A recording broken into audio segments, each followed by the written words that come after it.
chers compatriotes, je viens de me rendre compte qu'à mon âge, mais au fait quel est mon âge véritable, j'ai l'impression que je ne le sais pas moi-même.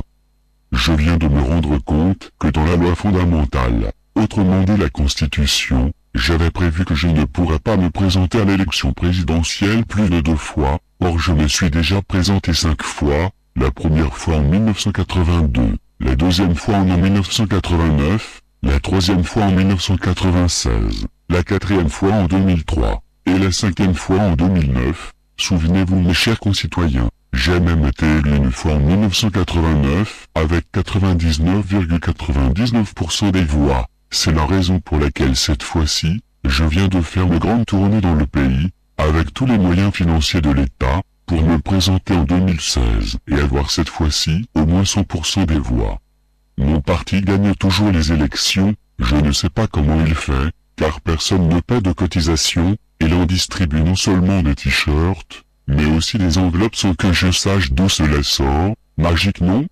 Les militants de mon parti m'aiment tellement, qu'ils se croient obligés de prêter serment vers ma personne et me jurent fidélité sans même que j'aie besoin de les demander, pas mal pour des militants. Dites-moi sincèrement, entre nous, en dehors de la Guinée équatoriale vous avez vu cela où?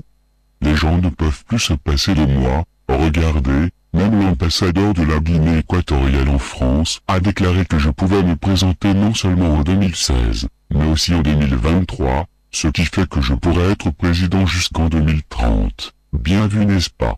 Vous les jeunes, vous n'imaginez pas la chance que vous pouvez avoir que je sois votre président de la République et que je puisse vous priver de Facebook chaque fois que cela me dérange.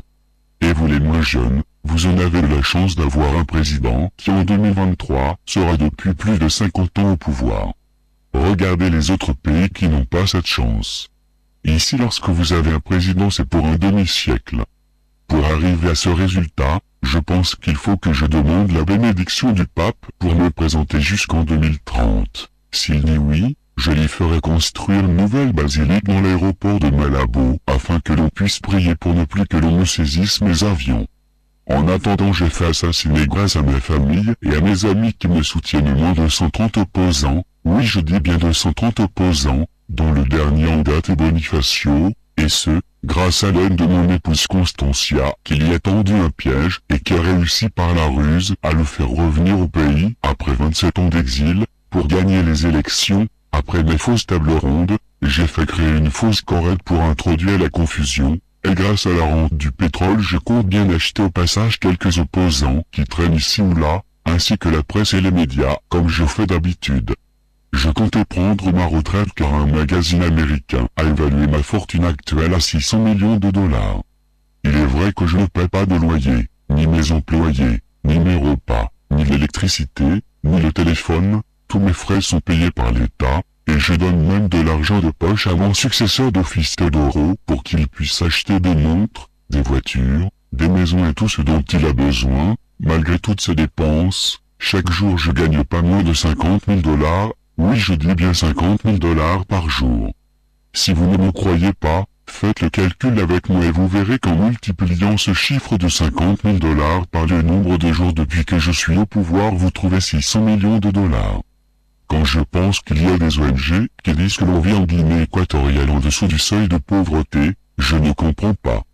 Je ne sais plus quoi faire de tout cet argent, s'il vous plaît aidez-moi à partir et à prendre une vraie retraite. Si je vous dis de voter pour moi, ne me croyez pas et si vous voyez des gens qui vous demandent de voter pour moi, méfiez-vous d'eux, car je pense qu'ils veulent mettre en place la corruption dans le pays qui comme vous le savez, regardez-moi et regardez autour de vous, vous voyez bien que cela n'existe pas. Car je fais la chasse à ceux qui sont encore plus corrompus que moi, et croyez-moi, cela je ne l'admets pas.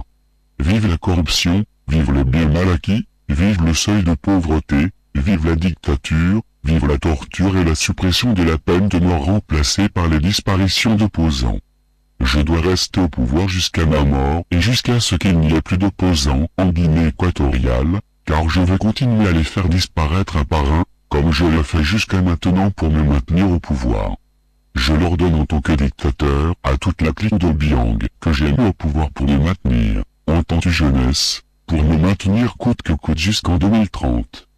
Tenez-vous-le pour dit, sinon. Comme je l'ai déjà dit à France 24, l'opposition doit quitter le pays. C'est compris? Tant pis pour ceux qui n'ont rien compris.